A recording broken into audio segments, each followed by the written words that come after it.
experience at this level, and you can't teach experience. That's just something you have to have. And, beyond those guys, the new guys in the lineup, we have some big physical kids that really work hard and have a chance to be really good college players down the road. And, it just takes some time. They're the ones that don't have the experience yet, so they're going to have to get it. But I think we've got a really good mix of speed, power, guys that can do some different things and handle a bat. So I kind of like this team. And talk a little bit, hard to believe, but less than a month before the season starts. You're going to start off down in Charleston, South Carolina. Talk a little bit about the non-conference portion you have for part of this season. Well, like you said, we started in less than 3 weeks. If you look outside right now, this weather just screams of baseball season. It's 5 degrees and 6 inches of snow. And who'd have thought we'd be playing so soon? But we got to get on the road early. That's just part of it. That's what we do. And I think our schedule this year is really, really challenging. Sometimes I wonder what I was thinking when I made it. But the kids want to play against good teams. I want to coach against good teams. The fans want to see two good teams playing against each other. They love watching competition. And I think this schedule suits everybody who is a college baseball fan and would have an interest in watching good baseball. Going into the season, who appears to be the toughest teams in the Big 12 this season? Well, you never know year in and year out. The thing about our league is last year's last place team can win it this year and vice versa. The last place team last year was Texas. Mm-hmm. And they're going to be much better, so they're going to be fighting for the championship. So you never know. Texas is going to be good. TCU is always good. Kansas State returns a lot of people. They won the league last year.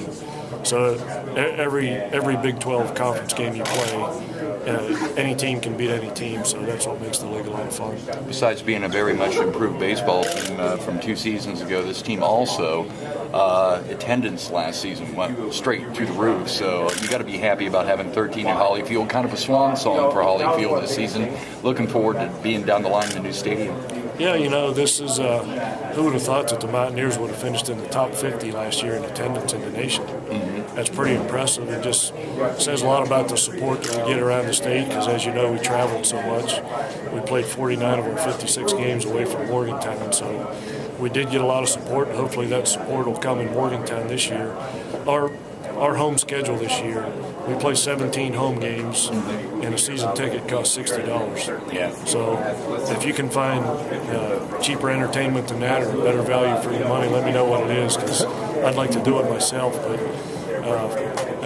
for a season ticket to see the quality of games that you would get to see in the state of West Virginia this year, I think we should even get a lot more support this year than we had last year because I think we're going to have a good team and we're a lot of fun to watch and our kids work really hard, so it's just a good experience to come to the field.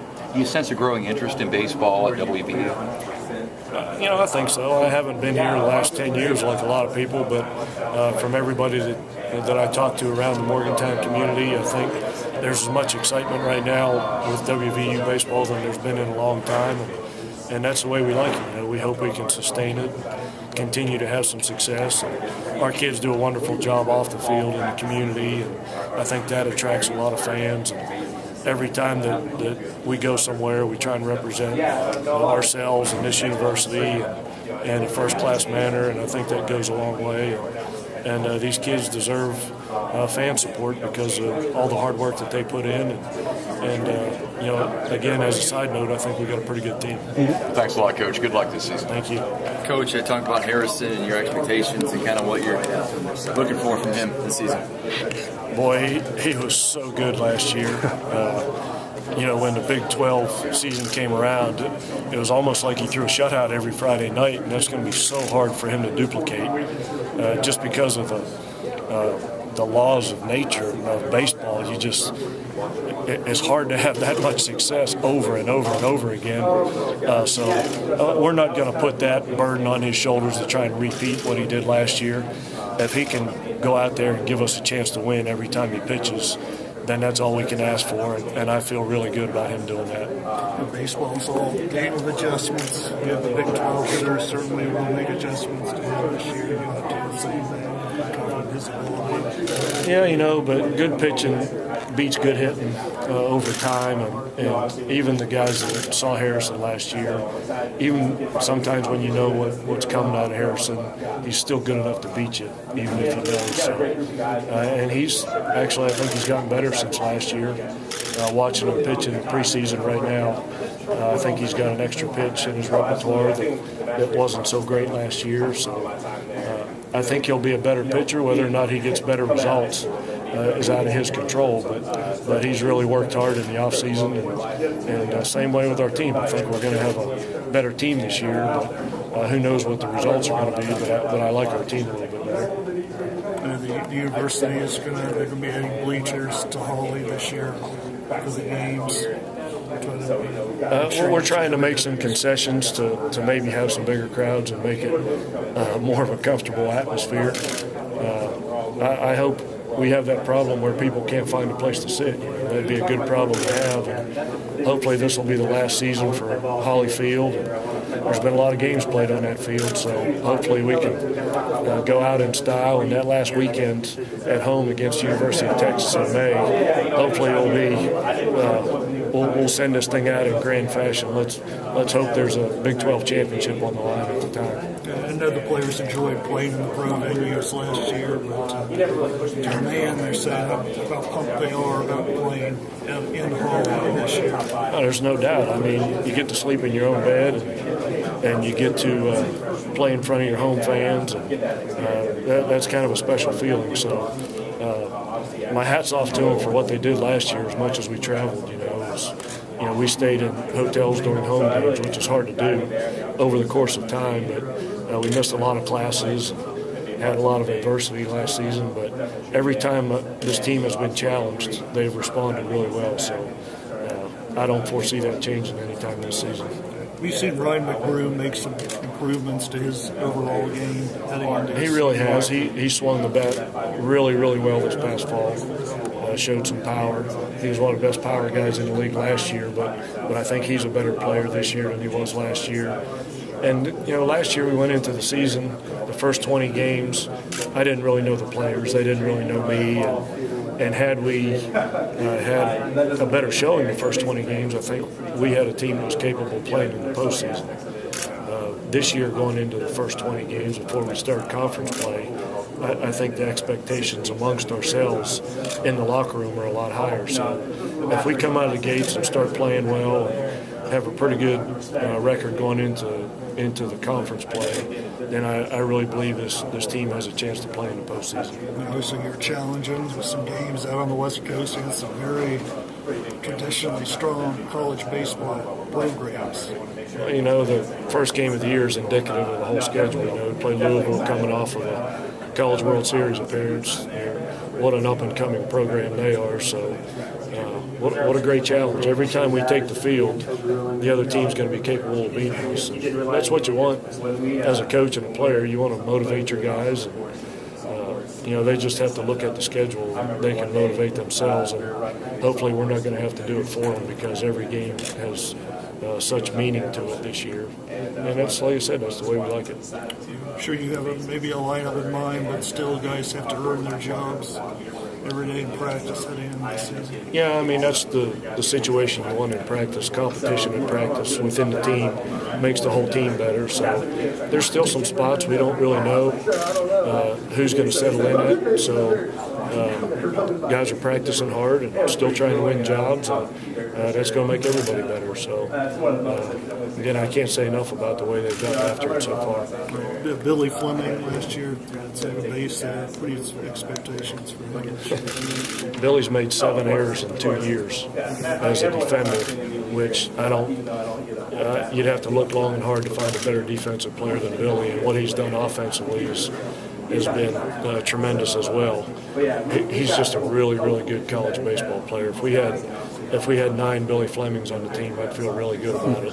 He's a great worker. He's a great kid. Does everything off the field you ask him to, and is really, really a good college baseball player. And we just need to keep him healthy and keep him in the top of the lineup, and I think he's going to have another good year. Randy, last year you started this Big 12 hike, the 12-mile hike, and had the emphasis of the one step at a time. This year I saw that you did it again recently. Was there a different emphasis to it this time, or just reinforcing the same message? No, it was perfect this year because scheduled it a week in advance, and I was really, really hoping the weather was going to be awful. And we woke up that morning. We had gotten about 2 inches of snow the night before. The temperature was in the 20s, and last year it wasn't like that. The temperature was high 40s, low 50s, and I told the guys going into it, I said, this is exactly what I wanted because this hike is going to be a little bit harder this year than it was last year. And I really think the league is going to be better this year than it was last year, too. So the hike, I think, was really indicative of the conference this year. It's going to be a little bit tougher than it was last year. So, like I said, I know we've got a better team this year. Whether or not we have better results, we can't control that. We just go out and do what we do. But yeah, I think the hike was a pretty good snapshot of what we're facing this season. You've obviously built your schedule to try to get some resume-building wins. Hopefully looking at that large bid.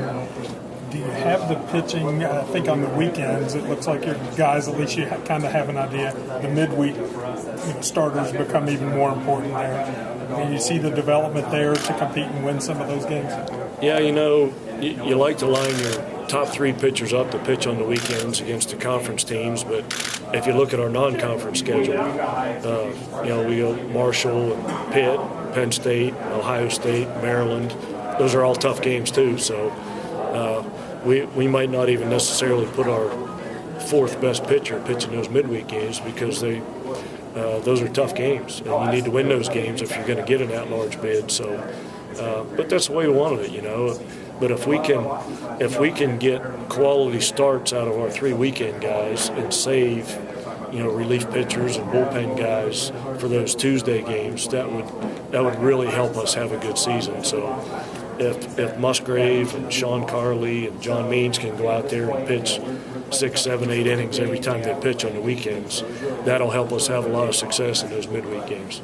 Do you shuffle those guys around some on the road trips, the South Carolina trip, the West Coast trip, just based on matchups, then not necessarily, like you said, lining them up for the end? Not really. Pitchers are creatures of habit, and they live and die by routines. So it really helps if you can keep a guy in the same slot all the time. So once we get established, it would be nice if Harrison, if he pitches on Friday, could pitch every Friday, and Sean every Saturday.